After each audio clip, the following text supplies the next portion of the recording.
সম্পদ আর শরীর নিয়ে কখনো অহংকার করবে না, কারণ দারিদ্রতা আর অসুস্থতা কাউকে জানিয়ে আসে না।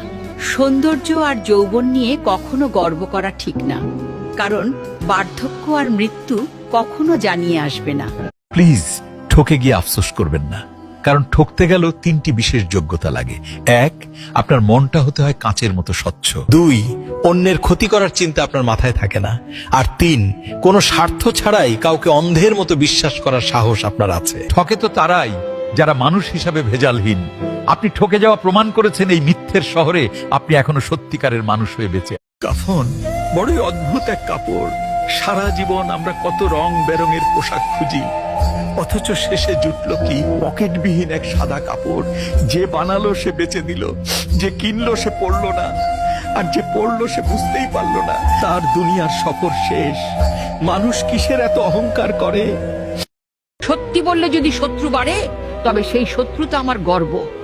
শত্রু নেই তার মানে তুমি কখনো ন্যায়ের পক্ষে দাঁড়াওনি। মনে রেখো, যার মেরুদণ্ড সোজা তার শত্রু থাকবেই, কারণ যেখানে প্রতিবাদ করা দরকার সেখানে চুপ থাকাটা ভদ্রতা নয়, ওটা ভীরুতা।